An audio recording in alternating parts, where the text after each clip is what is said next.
One take. This is NBA One Take featuring yours truly, Pretty Boy Lakers. This is NBA One Take for your head, NBA One Take for your brain. Coming to you live from my home. This is NBA One Take, August 7th, 2024. So it's Team USA. It's the quarterfinals, and they smashed Brazil. I mean, they smashed them. It was up on them, everything like that. 122-87. It was a thrubbing by Team USA, led by my man Ant-Man Anthony Edwards with 17. LeBron James with 12 points, 9 assists, looking good. Devin Booker finished with 18. Joel Embiid with 14 and 7. And my man and Anthony Davis finished with 13 points and 8 rebounds. Look, Team USA not playing, man. They're going for it. They're going for it, and this is a good thrubbing. Brazil team, okay. Brutal uh, Kaboloko. Oh, I forgot how to say his name. The guy is 2 years from being 2 years to be ready. He had 30. And G. DePaula chipped in also with 17 for Brazil. Yeah, Brazil. They're out. They're out. It was an okay team, but I think Team USA is looking for the bigger fish. The bigger fish. And I think their next matchup is going to be even crazier. They're playing the next day. So we're going to see what that's going to entail for Team USA. But they did their thing. They did their thing. Okay. What I've been watching. Mirror Kingstown season 3 review.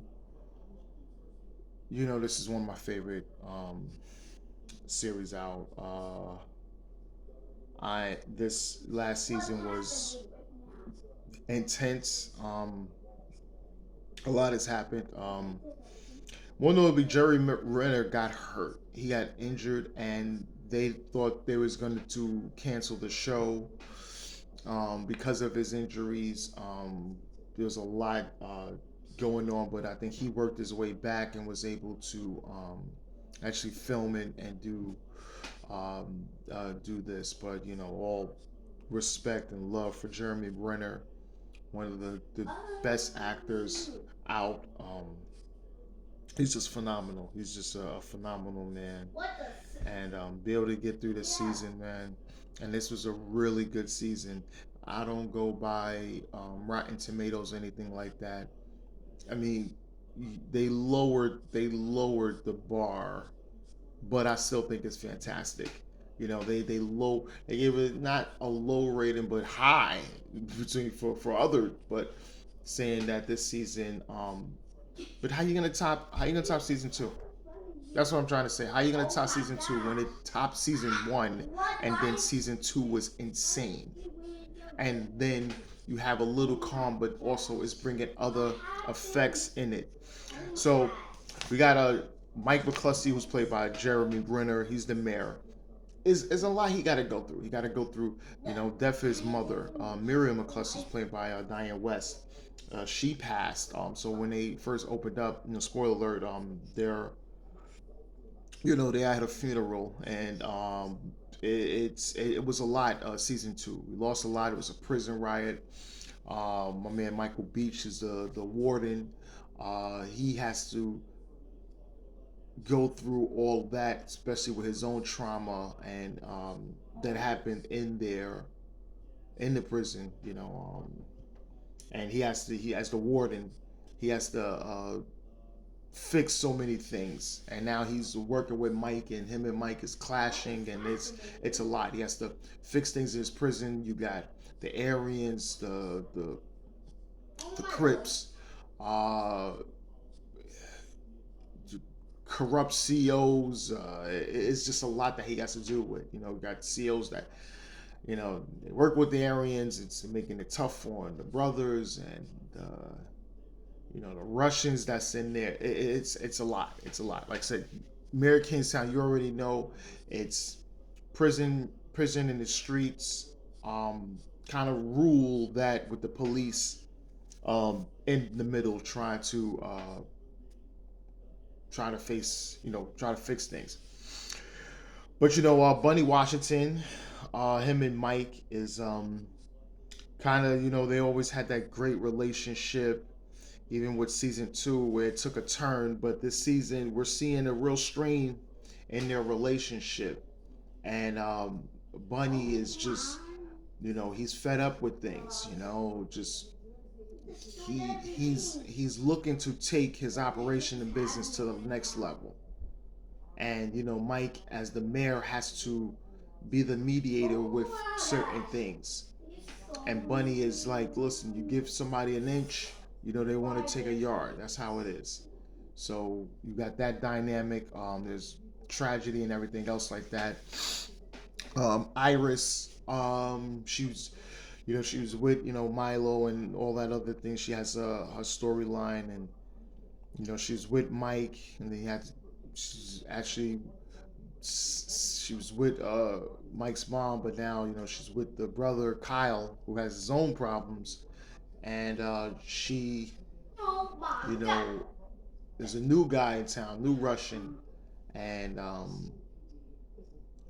you know, he's involved in sex trafficking, drugs, and everything else like that, and now she's at the behest of Mike, which Mike doesn't want her to do. She works for him, trying to get his intel and things like that, and it's a little crazy there with that. And his brother Kyle, just going back to him, he's working with SWAT after Mike got him a job with SWAT, so he has to figure things out. The other SWAT guy, he's crazy. He's been killing people. There's a lot going on in SWAT, and even Evelyn wants to take him down because it's like, look, he passed protocol for what, and you know what happened at season two with SWAT, people dying, and he get it.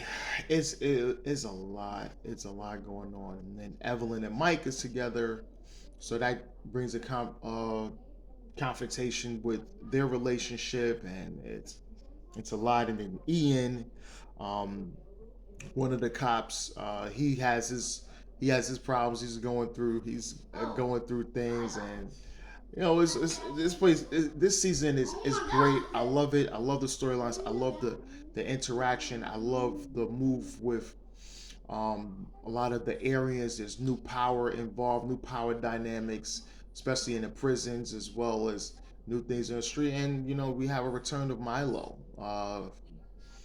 towards the end, and that throws a real wrench into everything, which makes this a really really good season. Okay, the next thing I was watching was Hotel Cocaine season one.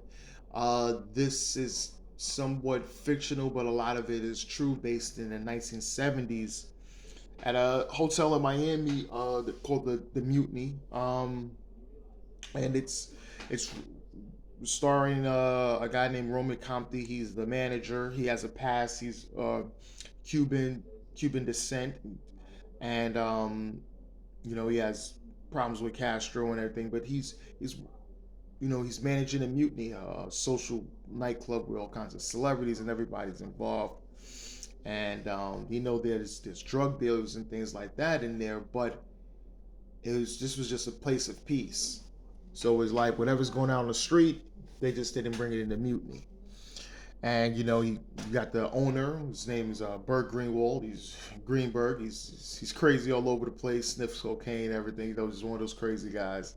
So he has his own problems. And then Roman is played by Agent Zulio, a guy that works with the DA, and found out that Roman has a brother that sells drugs.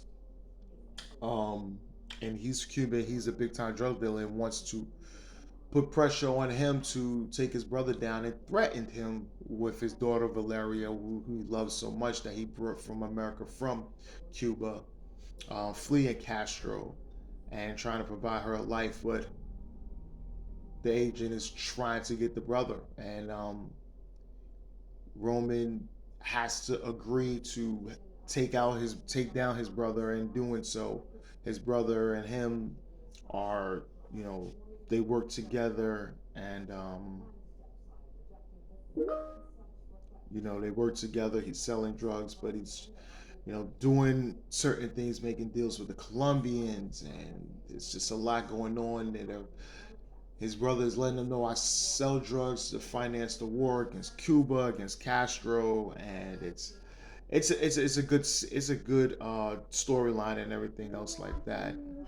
You know, you got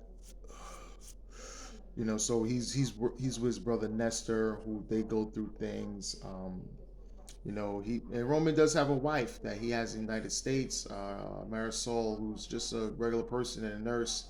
She's just thinking, but he does have a past where his wife was killed in Cuba, so it's that kind of dynamic, and she, as his wife, feels that he still carries that burden. Also, as he sees his daughter, he sees his wife. So you have that. And then also at the Mutiny Club, you got a woman who's kind of think she's an ex porn star, whatever, prostitute, Janice. She works it, but she has a real important part in this series as well as working at the hotel. She gets the intel on a lot of things that's going on. She has a real critical role in this.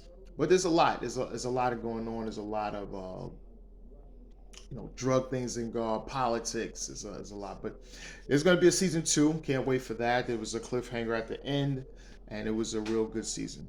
But this is NBA One Takes Pretty Boy Laker, and I am out.